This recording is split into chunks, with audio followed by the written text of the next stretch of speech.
As you can see, I am back home this week for a few days. We have enjoyed a lovely, lovely, lovely week at the lake, but we are back home for a whole host of appointments, captain's practices, dermatologist appointment, lab appointment, doctor's appointment, dogs going to the groomers, all the things.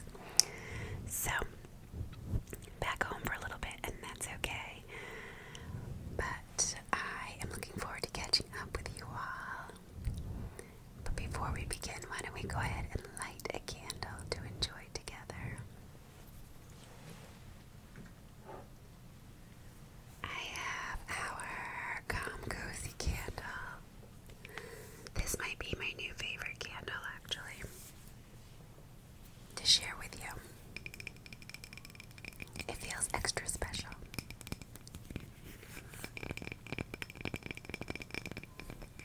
This is the candle, I mentioned this a few weeks ago, but this is the candle that I made or poured with my Girl Scout troop.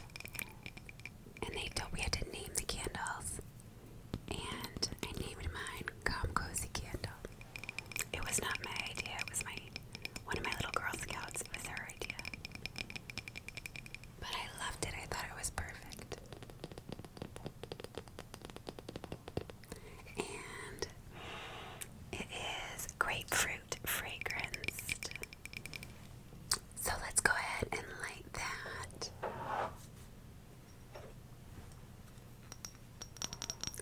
I hope that you had a nice week and that you are enjoying summer. I know it's been very hot, very hot, very hot, in many parts of the United States at least. It did get hot where we are for a few days, but it was really only like crazy hot, like close to 100 one day. And honestly, I kind of enjoyed it. I love good summer weather like that. Look at that first try, first strike. I feel like that never happens for me.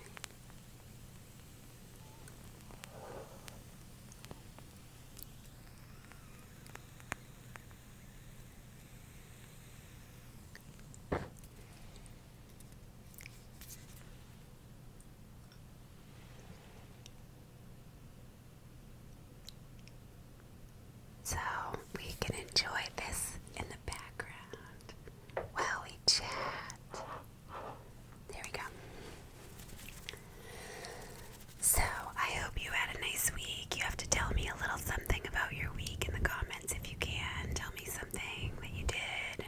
Maybe if you've done any like summer adventures or summer specific things like a barbecue or a pool day or a beach day or a lake day or maybe a special hike, or what do you like to do in the summer? Tell me something you like to do in the summer. Although some people hate summer. I know some people who really dislike summer. They dislike the heat. They think it's really uncomfortable. They think it's the hardest season to dress for. And I totally get that. I get that there are some things about summer that people could not like. I personally really love it. I don't think I would love it if it was like this year round.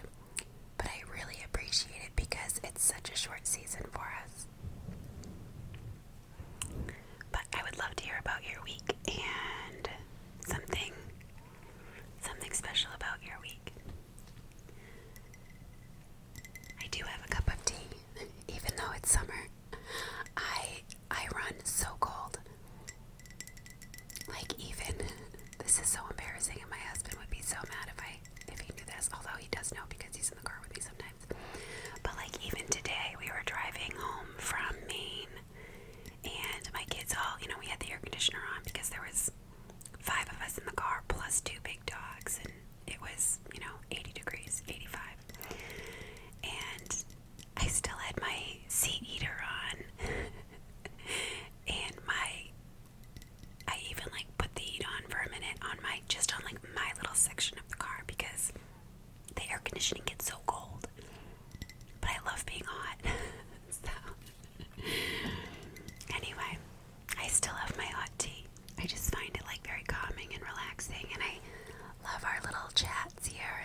coast of Maine. And on those islands, they have beaches. Some of them you can like rent golf carts and like go around and go to different like restaurants or different beaches on the islands, or you can just like walk on the islands to like the different little shops and stuff. I mean, some of them are very, like, the population may be like 300 people that live there, but you know, in the summer they have a little bit more of like, it's a little bit of a tourist attraction, a little bit. Some of the islands that I'm thinking of are like Chesapeake Island, Diamond Island. I think there's Great Diamond Island, Little Diamond Island. There's a Long Island off the coast of Portland, Peaks Island. So there's a whole bunch of little islands off the coast of Portland. And off the coast of Maine, there's over 1,000 islands off the coast of Maine, but there's the Calendar Islands, I believe they're called, off the coast of Portland, off of like the Casco Bay area. There's 365 islands, I guess. That must be why they call them the Calendar Islands. I should know that. That's what I'm recalling from my memory, from my mind, so it's something along those lines. But anyway, so we had a fairly quiet week, actually. I was up at the lake with just myself and 3 of my children. My oldest daughter went to Hilton Head with one of her friends for a whole week. It's the longest she's ever been away from home. I don't think she's ever been away from home for more than 2 nights before, so, but she was fine. She had a great time. They rented e-bikes and were able to just sort of like go out to dinner, go to the beach. She said they went out for ice cream every night at 10 o'clock at night. They had a great time. They toured a college while they were down there as well, which she really loved. She loved it there. So she is on her way home now, although her flight keeps getting delayed. So I don't even know if she's taken off yet. I don't think she has. But I am so excited to get her back home and have all my chicks back in the nest. So, but she had a good time, and then I actually had my niece up with me for most of the week anyway. So, it was like I still had 4 kids. But we just did a lot of swimming, a lot of lounging around. I did a lot of reading. It was really nice, really relaxing. I mean, I had all of my big group of girls left on Monday, and my oldest daughter left on Monday as well. And then on Thursday, my husband, and then we had company for the weekend from Thursday until Sunday, and they came up Thursday. So it was really just Tuesday and Wednesday, I guess. But it is really nice to have just a couple really slow, quiet days.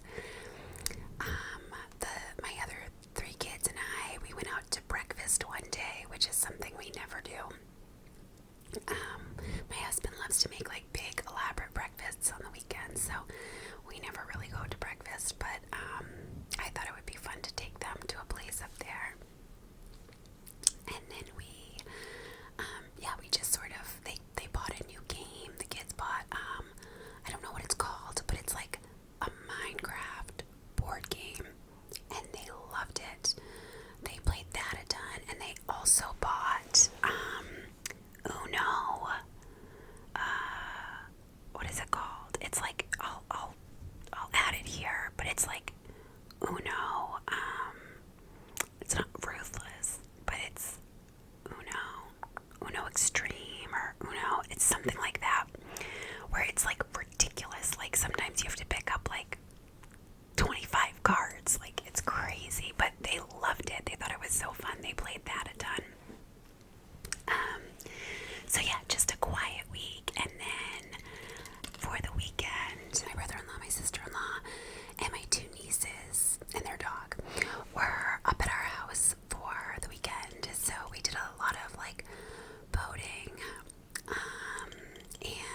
tried to do a boat start, meaning like you surf from the boat into the water, so you don't actually have to like submerge yourself.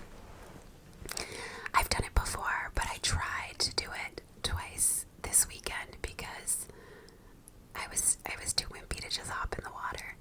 I ended up falling and getting wet anyway, but something about that, like it's not as like jarring to like fall in the water than to have to like consciously jump in.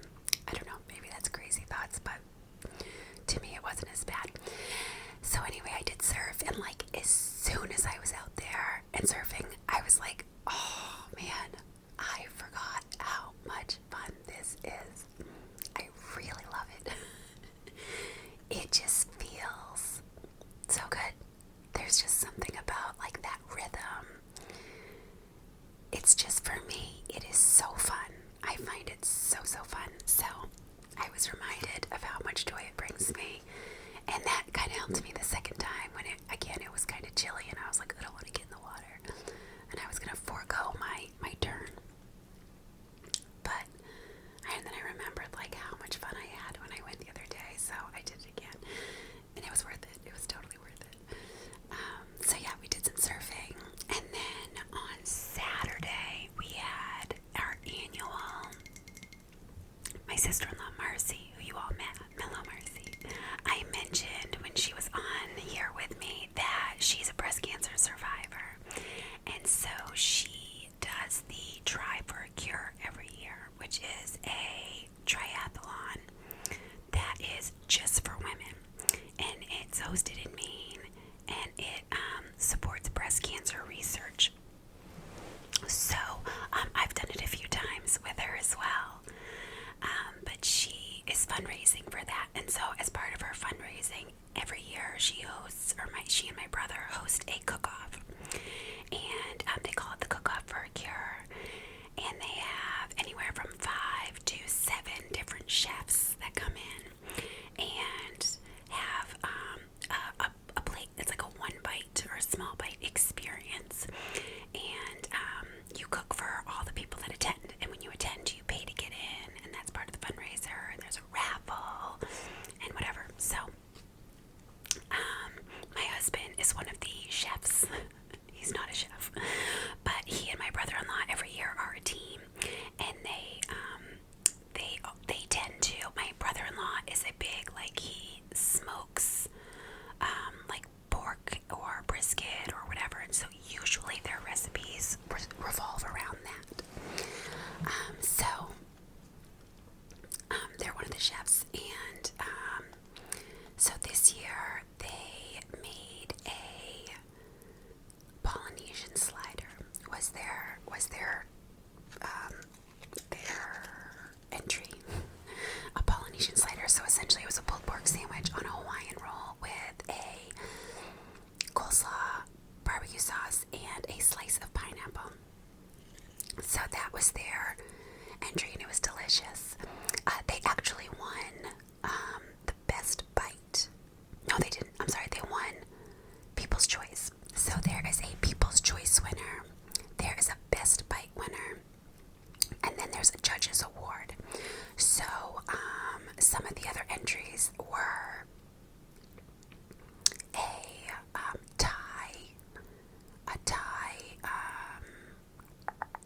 well, there was two. So there was the Thai, like lettuce, like a spring roll of sorts. So like, I think it's like ground chicken and maybe some other meats and seasonings, and then with the basil and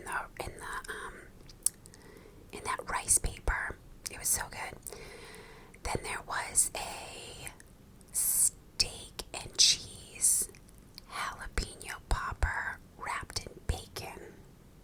That was like a flavor explosion in your mouth. There was a veggie kebab with a type of cheese at the end. I forget what it was. It was like a Manchego. I don't know. But it was, that was the thing that I voted for, which was surprising to me because I love meat. I love proteins. But this was like just a veggie skewer. And it looked like it was going to be just like basic. But she put a blueberry drizzle on it. And the grill flavors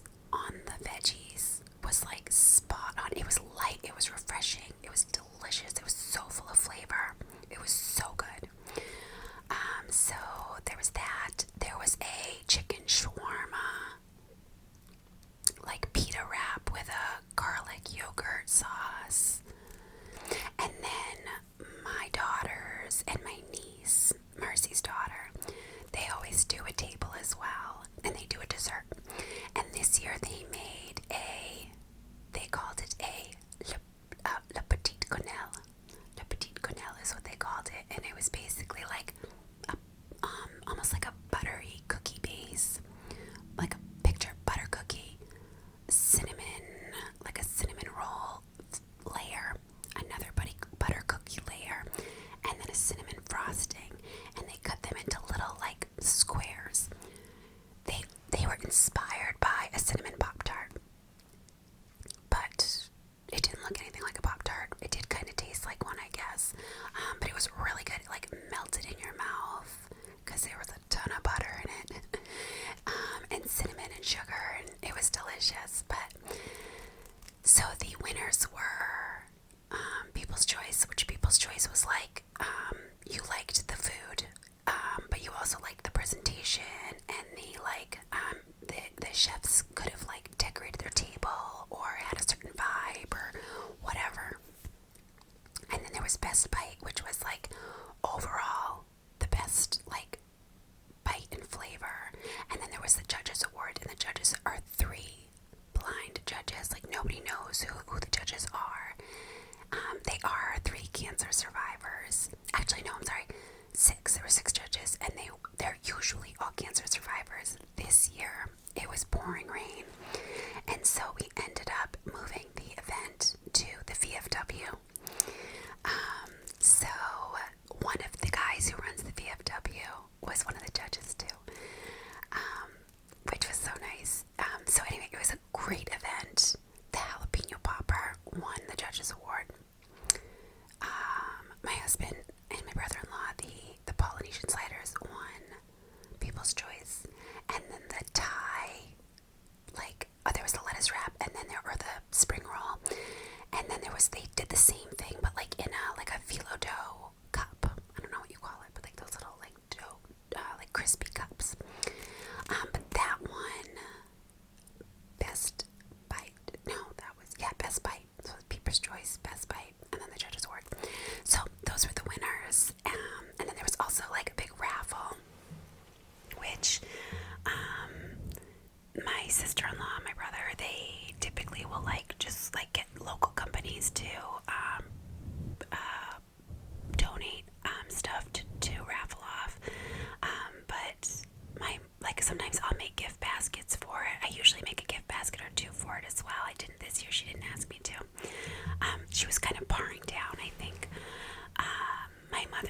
My mom did some paintings for it. But then you buy your raffle tickets, and you can put your raffle tickets in each of the baskets, and hopefully you win something. My son won a sweatshirt and Minecraft gift cards, which the only reason he put all his tickets in that one was for the Minecraft gift cards. But he actually loves the sweatshirt too. And then my youngest daughter, I gave her money for the raffle tickets, and I said, give me half, I'll take half and you take half.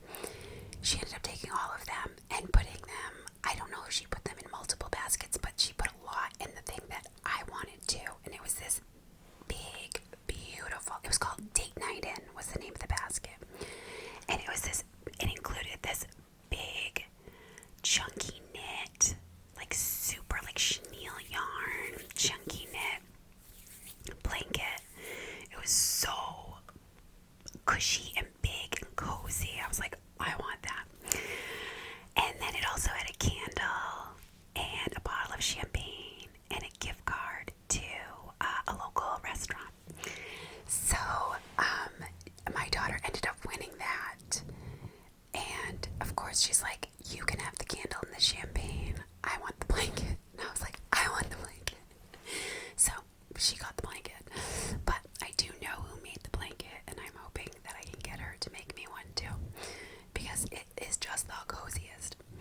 So I'll show you.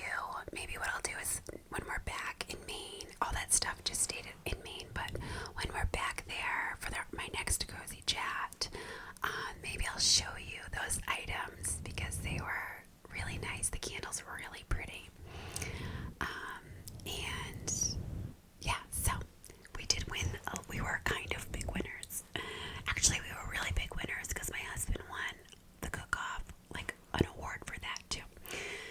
but it was really fun. It went really well. She raised a ton of money. Yeah, so it went great. I guess that's about it. Like I said, we're back here. Sunday was a pretty quiet day at the lake. We just, again, did lake stuff. I had, my oldest daughter is taking driver's ed, and in our state, it is required for the parents to take a parent class as well. And so it is a virtual class, but you like have to be there. It's like a person teaching it, and you communicate with them during the class and whatnot. So I did that last week, and of course, it's a 2-hour class, and an hour and a half into it, we had an area-wide internet outage. So I got kicked off, and the company wouldn't give me credit for it.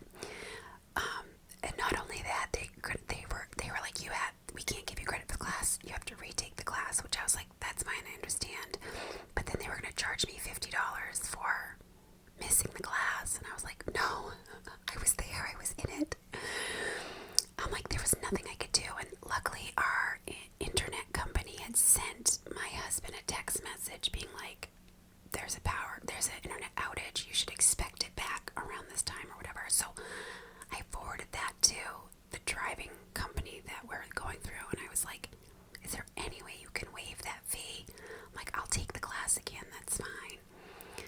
But it's already a very expensive class, like driver's ed is very expensive. So, and that, included our parent class and whatever. So luckily they were like, we don't ever waive fees, but we'll do it this one time. And I was like, thank you. So anyway, I took that class a second time on Sunday night. So I took that twice. So I'm very well versed in the parent portion of driver's ed in this area. But it was actually really good information. A lot of it is a little bit like instilling the fear in you. A lot of it is showing you what they're going to be showing your child, which is a lot of instilling fear in them, which, I don't know. I guess I have mixed feelings on that. I guess it's important for them to know, of course, the dangers. Of course. So I guess it is good. Although I did sort of I think I cried a couple times because there was, they were telling these stories. These parents were telling these stories of their teenage drivers and the tragedy, and I was like, jeez. So it got a little dark at parent driver's ed. But so I did have to do that a couple times this week as well. So that was pretty much my week, and like I said, we're back home doing all of the unavoidable things that you have to do year round, no matter what. Doctor's appointments and things like that. So I also have a daughter who is going to overnight camp this summer, so we're starting to gather up all of her stuff for that because overnight camp, you need a whole host of things, and she's never done overnight camp before, so sort of getting that organized while we're back home, little things like that. So I think that's about it for my week, but why don't we go ahead and do a few of the Ooga cards. I mentioned when I was back in Maine last week that I didn't have these cards with me, and I didn't have questions, and so I just had Google give me some. But somebody suggested having my kids write some questions, some conversation questions, or just questions to ask me, and not reading them, and then using those. So I'm going to try that. Next time I'm up there, I'll have them write some questions down that I will blindly read to you. So I don't know how great they're going to be. It's probably, my guess is we're going to hear who's your favorite child.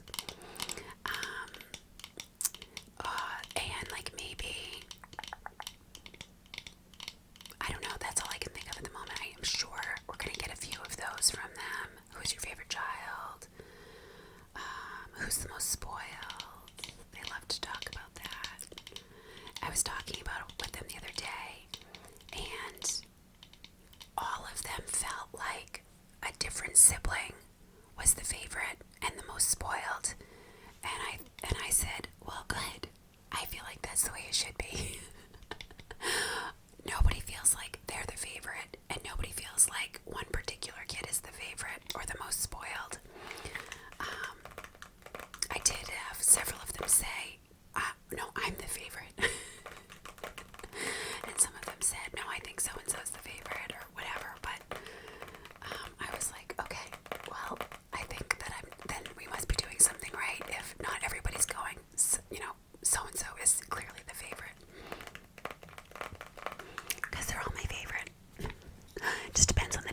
closer to the bathroom. I sleep farther away, and part of me wishes that we could switch, but it's been like 20 years now, so I don't think we're switching. Okay. And do you sleep on, I'm assuming everybody sleeps on the same side of the bed every night. I can't imagine if you're like in a couple, if you're a couple, that you just like willy-nilly get in bed on either side. Like you could just decide, like don't you have like your own special pillow, your nightstand with your stuff on it? Like that's kind of like if you were to tell me that you just pick a side each night, that would blow my mind. Does anybody do that? Because I don't understand how that would work. You have no like favorite pillow, or like all my stuff is next to me, like my Kindle and my lip mask and like all of those important things are right next to my side of the bed. So I would find that very surprising if anybody actually just like changes it up every night. Okay, the next question is, who in your family has a personality that is least like everyone else's? Who in your family has a personality that is least like everyone else's? I would say personality least like everyone else's. I don't know. I would say either my oldest daughter, maybe, or my son.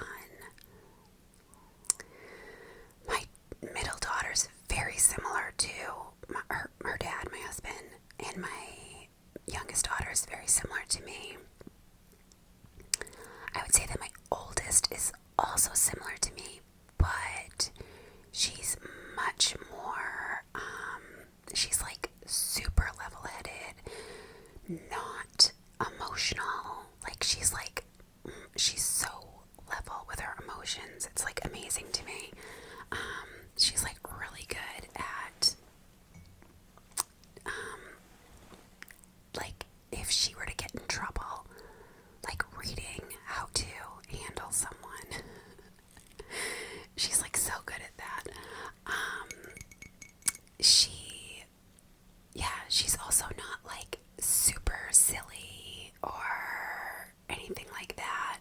She's not serious, but she's like on the more serious side, which I'm not, and my husband's not. So that's like a little bit not like either of us. My son, he's actually, I guess he's a lot like my husband, and he's you know what it is? He's actually a lot like me. He's really sensitive. But it's just, he's so different from his sisters. So I guess that's why I think his personality is least like everyone else's, but he's actually just a lot like me. So, I don't know.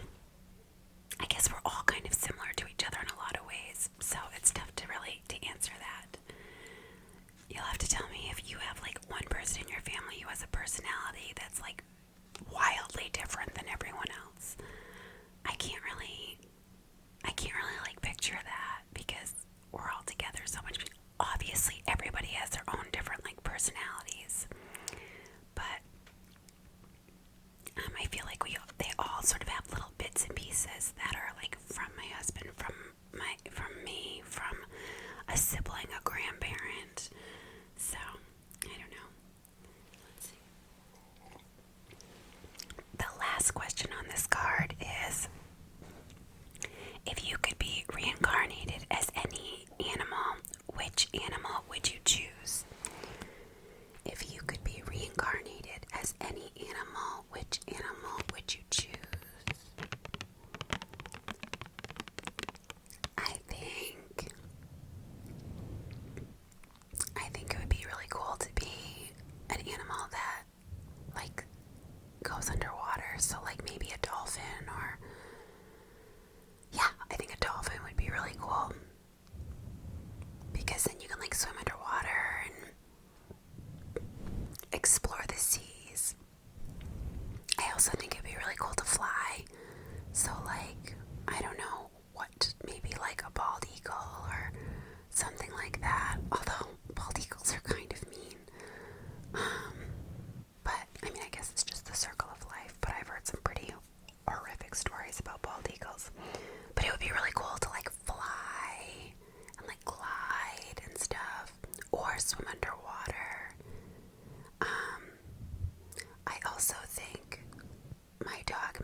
So maybe I'd want to come back as a golden retriever. Because they're like the happiest animals in the world. They're so happy. They lounge around. They get loved on and pets, and everybody loves them, you know? So, I don't know. If you could be reincarnated as any animal, which would you be? I'm trying to think of some other ones. I don't think I'd want to be like a giraffe or a horse or something like that. I think being able to like swim, maybe go in like the real deep sea, or again flying would be really cool. I'm trying to think of a bird that flies like really long distances so that you get to experience like a lot of climates and stuff. I don't know. Okay. The first question on this card is, what is the most meaningful gift you've ever received? What is the most meaningful gift you've ever received? Let me think here. So, I'm thinking of a couple different things here. I have a brooch that my grandmother gave me to wear on my wedding bouquet. She actually, no, she didn't lend it to me. She gave it to me. It was blue. It was like one of those, shoot, I can't remember what they're called right now, but like they're like the porcelain, I don't know if it's porcelain, but, like what is it called? I'm just drawing a blank. I can like see the word in my head, but they're like light blue with the white, and it's like a lady, and they have it's like oval. One of you will know, and you'll put in the comments. But anyway, it was this brooch, and she let me borrow it for my wedding. And no, she gave it to me. Well, she let me borrow it, and then she ended up letting me keep it. But I pinned it to my wedding bouquet. And then my other grandmother gave me a rosary to borrow. So that was my borrowed, was the rosary, and I just sort of strung it through the bouquet. And then the brooch my other grandmother gave me to wear, and because it was blue, and it was like a pale blue, and the white, what is it called? It's not like a silhouette or not cameo. Something like that. But anyway, it's this beautiful brooch, and she gave it to me to use on my bouquet, and then after my wedding she told me to keep it, so that was a very special gift from her. It was like an antique brooch. I still have it. I'm hoping that my daughters will use it at their wedding, perhaps. Some other meaningful gifts that I've been given are just letters from my children. Like, as they're getting older, the cards that they write me for Mother's Day are becoming a little bit more like heartfelt and thoughtful, and they bring me to tears, and I treasure those. I'm trying to think. My engagement ring probably is one of the most wonderful gifts I've ever received. I didn't pick it out. It was, all a surprise, and it's beautiful. I still think it's so beautiful. I love my engagement ring. So that's special and meaningful, and it was the beginning of my adult life, really, with my husband. I was 22 when I started dating my husband, and 24 when we got engaged, so fairly young. I was one of like the first of my friends to get married, which I know like some parts of the world in the country that might be like old. I think for the United States, especially the Northeast, that's like pretty young. But yeah, so I feel like we kind of grew up together, and but that's, that was a special gift. What else? Oh, I think I might have mentioned this before, but my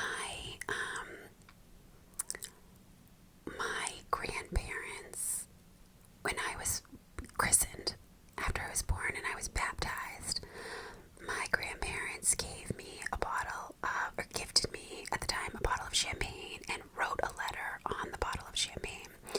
And it was a letter of love and congratulations for me to open and toast with the champagne at my wedding. And so I did do that. My grandfather had passed away at the time. My grandmother was still alive. But that was such like a special gift and a special moment to have at our wedding.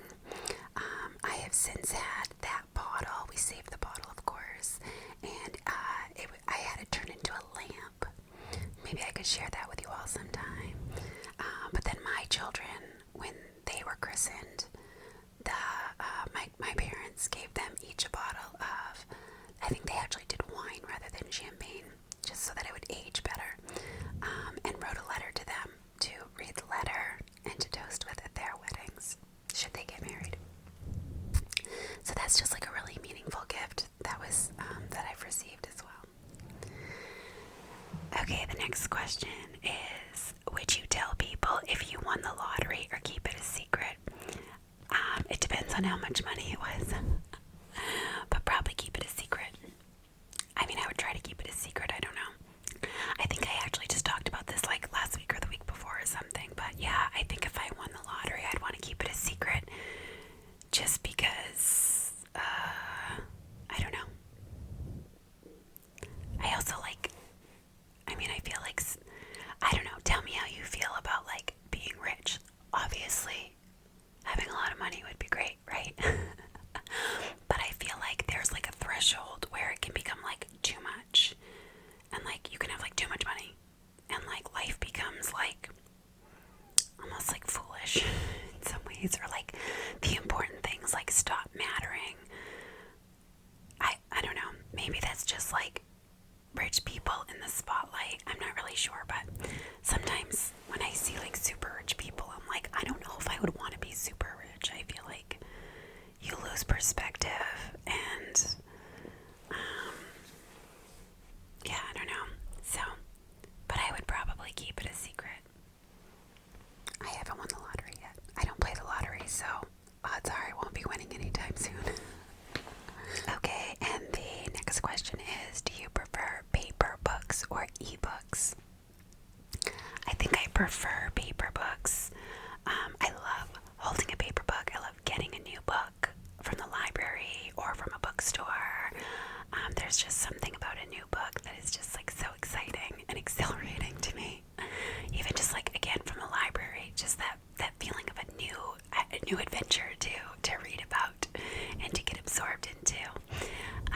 So I do prefer regular books. However, I always have an ebook going. It is my preferred way to read at night because it's backlit. I usually read and fall asleep while I'm reading. Or if I wake up in the night, I'll read. And I like having an ebook because if I try to read my regular book, it like falls on my face. It hits me in the face. And you also need like a book light and stuff. So I do prefer an e-reader for that. But I do prefer paper books. I find them like, it's like one of my favorite gifts. One of my favorite things to buy is a book. Or to get is a book. Again, not even just buying them, but like getting them from like a friend or from a free little library or something. Do you guys want to do one more card today? We can, why not? This one says, is it okay to not leave a tip when you receive bad service? No, I don't think so. I would always leave a tip. Even if I had bad service, I might not leave like 20+%, but I feel like oftentimes when you have bad service, like it may not be the server's fault. It may be like the kitchen's fault, or you know, it could be, and like your server's human. Your servers are human. People have bad days, and like I know that they shouldn't like bring that to work and push that on other people, but I try to give people the benefit of the doubt sometimes. And like when people are like rude to me, or I experience something from someone that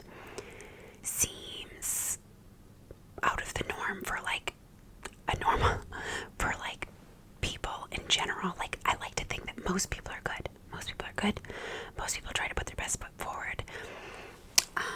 And sometimes you just catch people on a bad day. And if somebody's really rude to me or does something, like today, for example, I was driving my daughter somewhere and I had my blinker on and I was turning to where my blinker was on, and like the person beeped at me. And I have no idea why. Like, I had my blinker on, I slowed to a stop, I did all the right things. And at first I was like, what the heck? Like, why are you beeping at me? But then I was like, you know what? That person might be having a really bad day. They may be in a rush. Maybe I took too long to turn. I have no idea what my blinker was on for a fair amount of time. So it wasn't like I just like threw it on and then turned or something. So, you know, like you just never know what's going on in someone else's life. And I always try to keep that in mind when I'm dealing with people and they seem to be like, it's not, more often than not, it's not you. Like, it's not something you did. It's usually like something else going on in their lives. And you might be getting, the residual effect of it or something. But anyway, no, I would never not leave a tip at all. I would absolutely tip. I mean, I think the least I would tip is maybe 15%. I tend to tip 20% no matter what, and then tip more if it's like great service. But I would never leave less than 15%, even if it was a bad experience. Okay, do you like talking to strangers on planes? No, I don't. I don't really like talking to strangers at all. I mean, I do. I talk to people. Like, I like being friendly. But, like, my sister-in-law has to become best friends. Well, my husband's pretty similar, too. Has to chat with everybody. Has to, like, get their life story and all the things. I am not like that. I like to be friendly and I like to be kind, but I don't feel like I need to, like, get to know everybody in my aisle on the plane. So, no, I do not. It's not that I dislike talking to strangers on planes. I just don't, like, go into it with that being my goal. I think if I'm going on a plane ride, my preference would be to, like, sleep or read and, like, sort of use that as quality alone time of sorts. But, and the last question on this card is, what is the least important subject in school? The least important subject in school. Okay, let me think. Like math, science, English, language, gym. I'm trying to think of what else. Music, technology. Least important subject in school. I don't know. I mean, I think they're all important. I mean, obviously you need to have like history and social studies and math and English. I think those are all really important subjects. I think language is really important. Okay, come here. Okay, I have a special guest here.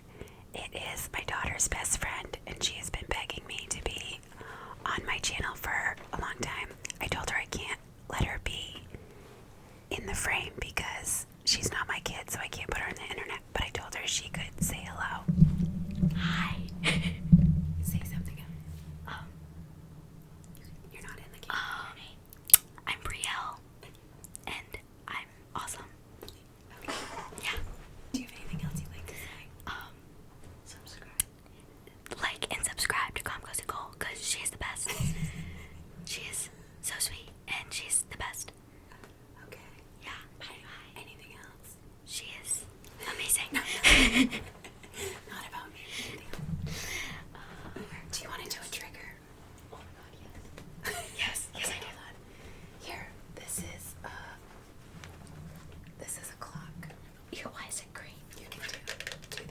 person do something.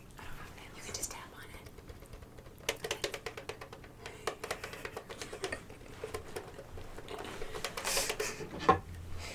Okay, yeah, here. Okay, use that.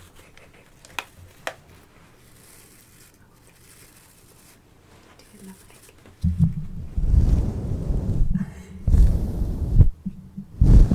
Gently. Oh my god.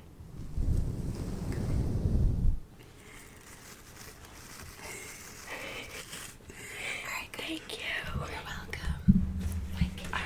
I'm almost done. I had a little interruption there, but anyway, where were we? So I hope you enjoyed that.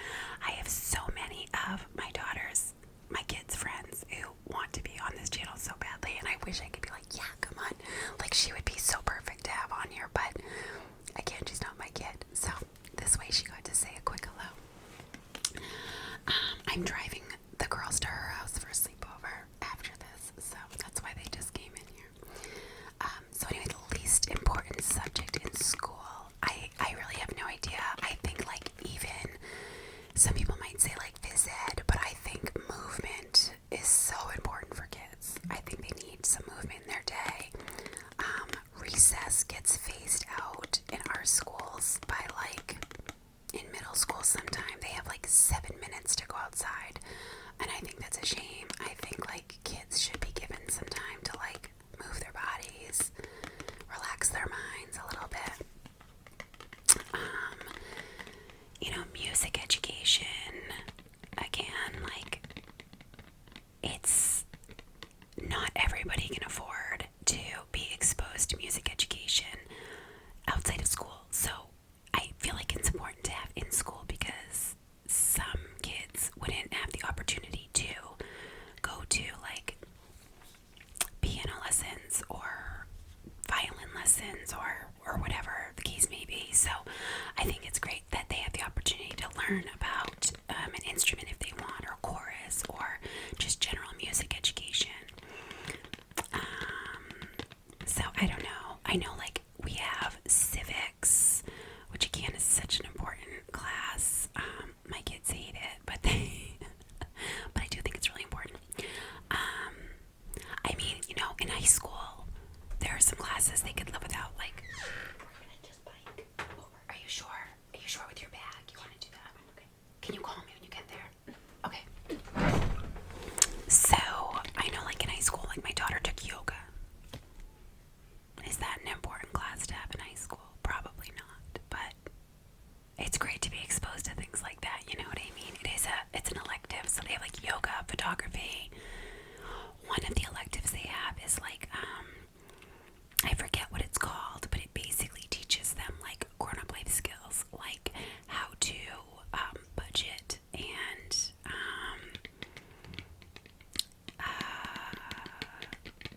things like that. And I'm like, everybody should take that. Like how to balance a checkbook. I don't even know how to balance a checkbook, but like how to budget, how to like plan for, if you're making this much money, if you are married to this person and you're both making this much and this much goes to taxes and this is what you're left with, you have to pay rent or your mortgage, you have groceries, you have a car payment, you have your cell phone, like all those things, like I think that's a great class. I think everybody should have to take that class.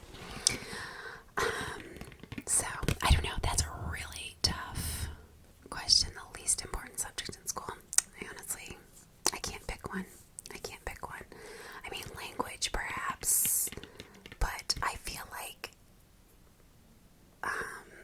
the root of, I feel like you learn more in languages than just like how to speak another language, how to write another language. You learn a lot about like the root of language and